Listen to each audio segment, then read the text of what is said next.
마일스톤 H. 안녕하세요. 마일스톤 H입니다. 지금 현재 시각은 2021년 12월 5일 일요일 7시 59분입니다. 지금까지 준비하자, 데뷔하자는 말을 많이 말씀드렸는데요. 그러면 정확하게 언제 무엇을 어떻게 데뷔를 해야 되는지 좀 알아야 될 것 같습니다. 유튜브 스튜디오로 가서 확인을 해보면 구독자분들의 연령대가 나오는데요. 가입 당시에 연령을 입력을 하셨다면 그 당시의 나이로 표시가 될 것이고, 대략적인 나이는 35세에서 45세 사이로 확인이 됩니다.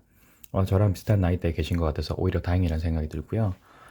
제가 어떻게 해서 이런 뷰를 가지고 데뷔를 하게 되었는지, 그리고 정확하게 무엇을 어떻게 준비해야 되는지에 대해서 좀 설명을 드리려고자 합니다. 현재 보시는 화면은 제가 항상 중요하다고 강조를 하는 미국 10년물, 2년물 장단기 국채금리 스프레드 화면인데요. 제가 이 화면들을 보면서 분석을 하면서 라는 깨달음을 얻은 상황이 있었고, 그 전부터 봐왔던 이런 시황들이 아니라 정말 이제는 뭔가 큰 것을 준비해야 되는 상황이 된 것이 아닐까라는 어떤 생각이 든 적이 있었어요. 그게 언제부터였냐면 대략 이쯤이었던 것 같습니다. 2017년 말에서 2019년 정도? 2019년 중순까지였던 것 같은데요. 전체적으로 봤을 때는 장단기 금리 차가 이제 역전이 가까워져 왔었고, 당시에는. 그리고 미중 무역 전쟁이 막 시작하던 때였기 때문에 동시에 국채 금리 40년 사이클이 거의 완료가 되어 가는 시점이었기 때문에 여러 가지로 많은 것들이 변화되는 시점이었습니다. 그래서 이때부터 제가 좀 본격적으로 많은 준비를 하게 되는데요. 오늘은 이 내용에 대해서 좀 더 자세히 좀 살펴보는 시간을 갖도록 하겠습니다. 일단 한자로 대비라는 것은 대할 대자에 가출 비자의 한자를 가지고 있는데요. 대하다, 무엇을 마주하다는 뜻이고, 비자는 준비한다, 마주하는 것을 준비한다라는 말이 대비가 되겠습니다.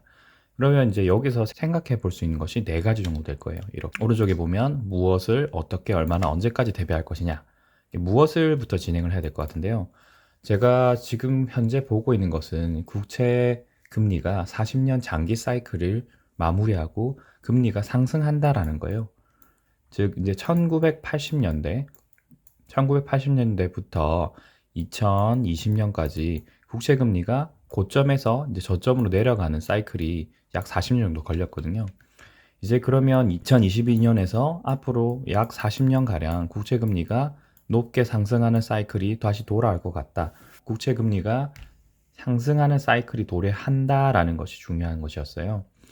그래서 준비해야 될 것은 무엇이냐? 국채 금리가 올라간다라는 전체적인 내용을 준비를 해야 된다는 것이고, 그리고 그에 따른 국제적인 정세가 많이 변동이 있을 것입니다. 경제 사이클이 국채 금리 사이클 상승에 맞춰서 상당한 변동이 있을 것이기 때문에 그에 따른 준비를 해야 된다는 것이 될 것이고요. 여기에 나오는 무엇을 어떻게 얼마나 언제까지 대비를 해야 될지에 대해서는 다음 장에서부터 자세히 좀 확인을 해보도록 하겠습니다. 일단 무엇을 말씀드렸고요. 그러면 이 무엇을 대비해서 우리가 정말 무엇을 가지고 준비를 해야 될지에 대해서 적어봤습니다. 대략적으로 저는 6가지 정도로 봤는데요.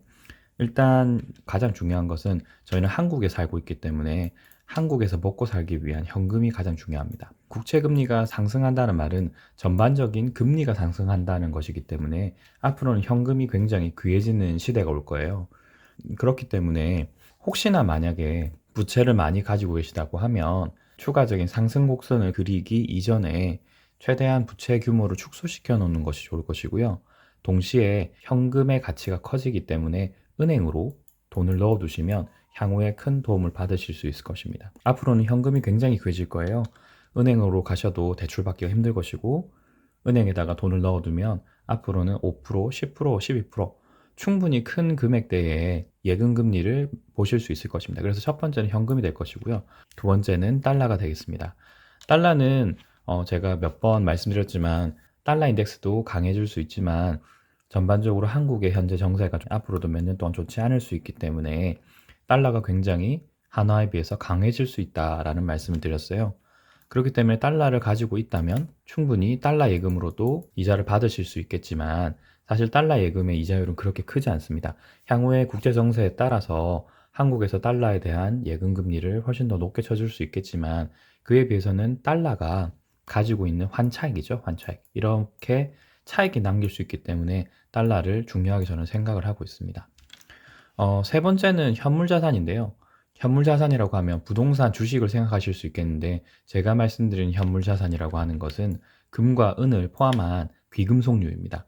지금 당장은 현금이 강력한 강세를 보일 것으로 예상되기 때문에 현물 자산의 가격은 대부분 떨어질 거예요. 다만 달러와 연계되어서 달러 가치로 표시되어 있는 현물 자산 같은 경우에는 현금으로서의 역할도 하지만 한화 대비 달러 가치가 높아지기 때문에 달러로 표시되는 현물 자산의 경우에는 가지고 계시면 훨씬 더 유리하고요. 현금의 가치가 상승은 할 겁니다. 다만 전반적인 장세로 봤을 때는 달러가 굉장히 강세가 되면서 한국 돈의 가치가 떨어질 가능성이 높아요. 그것을 상쇄하기 위해서 금리를 또다시 올릴 것이기 때문에 진퇴양난인 상황이 되겠죠. 그렇기 때문에 현물 자산이라고 하면 현금으로서 당장 바꿔 쓸 수도 있지만 달러 표시가 되어 있는 현물 자산 같은 경우에는 충분히 현금뿐만 아니라 달러 가치가 상승하면서 현물 자산의 가격도 전반적으로 상승하는 이런 효과를 보실 수 있습니다. 대표적인 것이 금 또는 은이 되겠죠. 금, 은의 자산을 실물로 가지고 있는 게 굉장히 위험하다고 생각하실 수도 있는데요. 저는 반대로 생각하고 있습니다. 어떤 상황이 펼쳐질 줄 알 수 없기 때문에, 그리고 그래프상에서 한국 돈의 가치가 떨어지고 달러의 가치가 점점 더 올라가는 모습을 보이고 있기 때문에 어떤 상황이 될지 모르는 상황에 가장 필요한 자산이 달러뿐만 아니라 현물 자산이라고 생각합니다. 때문에 저는 이걸 3번으로 넣었고요. 그리고 네 번째로 보실 거는 식음료입니다. 아니, 현금이 있고 달러가 있고 현물 자산이 있다면 식음료는 당연히 구매할 수 있을 텐데 왜 굳이 4번에 식음료를 넣었냐면 이것은 어디까지나 급격한 달러 강세와 전반적인 물가 상승을 대비했을 때 식음료를 어느 정도의 물량을 비축하고 계시다면 현금도 아낄 수 있고 달러도 아낄 수 있다라는 것 때문입니다. 그리고 식음료 같은 경우는 향후에 물자 공급이 어떤 식으로 진행될지 알 수가 없고 만약에 달러의 가치가 급격하게 상승을 하면 수입업자들의 입장에서는 굉장히 수입이 까다로워질 수 있는 상황이거든요. 그렇기 때문에 인플레이션이나 각종 상황들을 고려했을 때 적정 수량의 식음료를 미리 구비해 두시는 것도 도움이 된다는 말입니다. 그리고 다섯 번째는 구급상자인데요. 이것도 식음료와 마찬가지 상황이고요. 한국에서 구매할 수 있는 특별한 약재들, 저희가 일반적으로 지금은 구매할 수 있는 약재들이나 일반 감기약 같은 경우도 대부분 수입에 의존하고 있습니다. 이런 상황들이 발생한다면 당연히 구급상자나 응급 의약품 같은 경우는 구하기가 점점점 힘들어지겠죠. 그리고 6번은 기타입니다. 구급상자 이외에도 어떤 경우에는 사람에 따라서는 가스나 가솔린, 석유 같은 것들도 조금은 구비하실 수도 있겠죠. 이런 것들을 기타로 넣어서 말씀드린 겁니다. 그러면 이런 것들을 어떻게 구비할 것이냐? 간단합니다. 현금 같은 경우는 은행에 넣어 두시는 것보다는 일부는 현금을 가지고 계시는 걸 추천드리고요. 달러도 마찬가지입니다. 여러분 보셨겠지만 최근에 KT의 전산망 마비로 인해서 카드 결제가 전혀 되지 않았죠. 최소한의 현금과 달러를 가지고 계시다면 즉각적인 거래가 가능하시고요. 그리고 인출이 되지도 않았기 때문에 현금과 달러는 일부를 반드시 가지고 계시는 걸 추천드립니다. 현물 자산 같은 경우에도 집에 금고가 없으시다면 업체를 통해서 일부 보관하고 계시거나 최소한의 기금속은 집에 다 가지고 계시고요. 식음료 구급 상자도 마찬가지입니다. 그리고 아까 말씀드렸던 석유나 가스 부분도 마찬가지겠죠. 가지고 계시는 건 지금 당장 은에서 현금은 인출하시고 달러도 어느 정도 인출해서 가지고 계시고 만약에 이런 것들이 집에서 구비를 하실 수 없다면 자기만의 안전 장소가 있다면 보관을 해주시는 것도 괜찮을 거고요.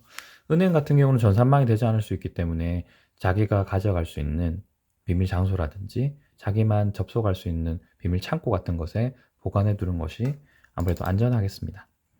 얼마나 해야 되냐라고 말씀하실 수 있는데 본인이 가지고 계신 총 자산의 유동성 자산입니다. 현금을 포함한 유동성 자산을 기준으로 상황에 따라 다를 수 있기 때문에 제가 이걸 얼마나 잘라서 얘기해야 된다고는 말씀을 못 드리겠는데 기본적으로 현금 같은 경우는 최소 한 달에서 두 달치 생활비 정도는 가지고 계시는 게 좋을 것 같고요. 달러 같은 경우는 최소 1년치, 이 1년치의 기준은 내가 생각했을 때 한 달, 두 달치 살 수 있는 금액의 한 1년치 정도를 넉넉하게 가지고 계시는 게 좋을 것 같아요. 이건 어디까지나 예상치일 뿐이기 때문에 1년치에 굳이 연연하지 않으셔도 됩니다. 본인이 생각하셨을 때 최소 한두 달, 뭐 길게는 6개월 정도의 비상금으로 가지고 계실 수 있다면 현금이나 달러를 가지고 계시는 게 좋을 것 같고요. 현물자산 같은 경우에는 매매 시점에 따라서 매입과 매도 시에 세금이 많이 붙기 때문에, 특히 실물자산 같은 경우는 15% 정도의 세금이 붙기 때문에 구매하는 즉시 손해를 볼 수 있습니다. 때문에 현물자산 같은 경우는 내가 절대 쓰지 않을 돈이다, 평생 가도 쓰지 않을 돈이고 없어져도 상관없다고 하는 정도의 금액을 가지고 현물자산을 매입해 주시면 좋을 것 같아요. 비중도 전체 가지고 계신 전체 비중의 5에서 10% 정도가 넘지 않는 수준이면 안전한 상황이 될 것 같고요. 어차피 실물 금과 은 같은 경우는 내 세대, 내 이후의 세대들을 위해서 남겨두실 수 있기 때문에 길게 생각하시는 게 좋을 것 같습니다.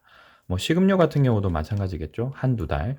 그리고 구급상자나 기타 물품 같은 경우도 최소 한 달에서 두 달 정도, 최소입니다. 최소 한 달에서 두 달 정도를 가지고 계시는 게 좋을 것 같아요. 그리고 마지막으로 언제까지인데요. 지금까지 분석을 해봤을 때는 시간이 그렇게 많이 남은 것 같지 않습니다. 짧으면 1년, 길면은 1년 반 정도 시간이 남은 것 같으니까요.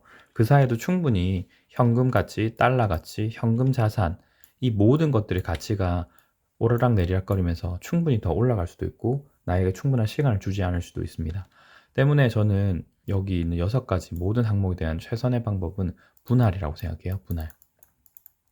분할을 해서 고가든 저가든 어느 순간이든 간에 일부 조금씩을 구매를 하면서 평균 단가를 중간에 생각하시는 중간 단가에 맞춰서 구매를 하는 것이 좋을 것 같습니다.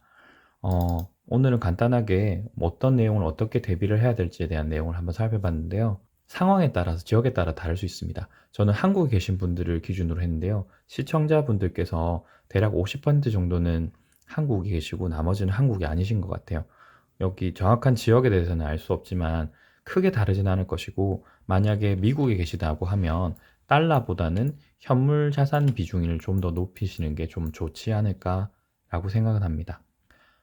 여기까지였고요. 오늘 영상이 도움이 되셨다면 구독, 좋아요, 구독 알람 버튼 부탁드리겠습니다. 감사합니다. 이상 마일스톤 H였습니다. 감사합니다.